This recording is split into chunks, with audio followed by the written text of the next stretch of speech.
Thomas T.C. Clay. Yeah, man.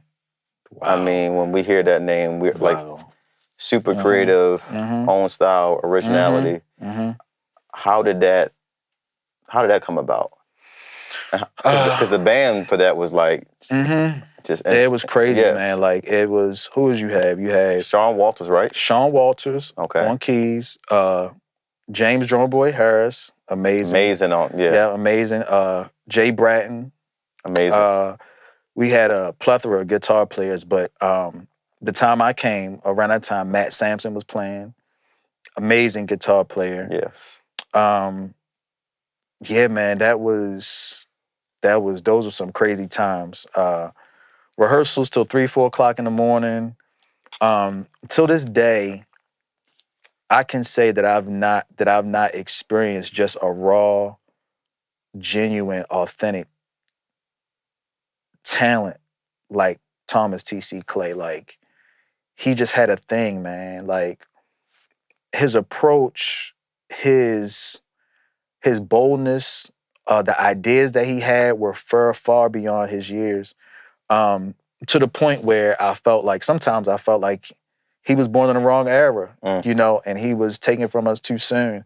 Like, his ideas and some of the stuff that he would think of and that he would talk about, and some of the dreams that he had as far as spreading his message outside of the, four walls of the church and that whole type of thing. I literally felt like that's what he was born to do. And he was created to do that. And it showed in his approach and his message and his creativity. And the performances. Oh, man, and his performances. I mean, just a next level talent, a next level gift. And, man, I feel bad for people that did not get the chance to ever experience that in person, because it was definitely something to behold, man. Like, and that's another thing, man. I feel like we've talked about, at least up until this point, 3 guys that were just next level as far as their role and as far as their influence on the next generation and generations to come, honestly, because I feel like when people hear me or they hear, other people, you never know what you're hearing or the influence that you're hearing from a previous generation. Absolutely. So when I approach things, man, like, I feel like you hear the influence of a Ethan Clarke or a Thomas Clay or even a Aaron Spears, because the little bit of grit that I do have as far as what I show as far as on some records and when I stretch out, man, believe it or not, that comes from, my experiences sitting behind the drums with, somebody like a Aaron Spears, or watching somebody like a Dana Hawkins, or sitting down mostly with like a Jordan Hunter, you know what I mean? Like, and just learning from those guys, man. So TC was another next level talent, man. Shouts out to Evolution Band. Miss those guys. Those are some special times. I remember it seemed like when you guys were performing live, it's kind of like you couldn't predict what was going to happen next. Everything just seemed like, I know people overuse the word organic, but it really did seem like that. But that's what TC wanted. Like, we'd be in rehearsal till 3 or 4 o'clock in the morning. TC loved the element of surprise. He loved to make people so uncomfortable because he knew that would get them out of their box. It would cause them to think outside the box. Sometimes when people challenge you to think outside the box, it's uncomfortable at first.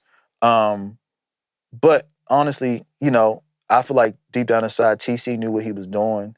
And based on where we are now, man, I feel like he's so missed in this moment, man. Like, he's so missed in this moment. Sometimes people pass away, and then there's certain times that come along, and you can think about a person that has passed away, and you say, this person would have been very instrumental and intricate during this time. Because, I agree. You know what I mean? Like, because, man, it's so open right now, and there's so many people. I feel like people now are more so open to the message of hope and the message of Jesus Christ. And I feel like, the way that TC communicated it was different than, your everyday church service. And now that people are more so open to it, it seems like it's more widely accepted. To have somebody like him not here, it just seems like, man, like, this was the moment that you should have been here for. Like you said, like almost he was born in the wrong era. Because now you have so many different subsets of gospel. Yep. Like you got pop, you got CCM, like there's even more gospel rappers now as well. So it's kind of like I agree with you saying. And it's 100%. widely accepted, man. You know, I mean, via social media has really made a push for it. And I mean, YouTube University, like we like to call it, you know, so it's widely accepted, man. So that's another thing, man. Take advantage of those things, you know. It's very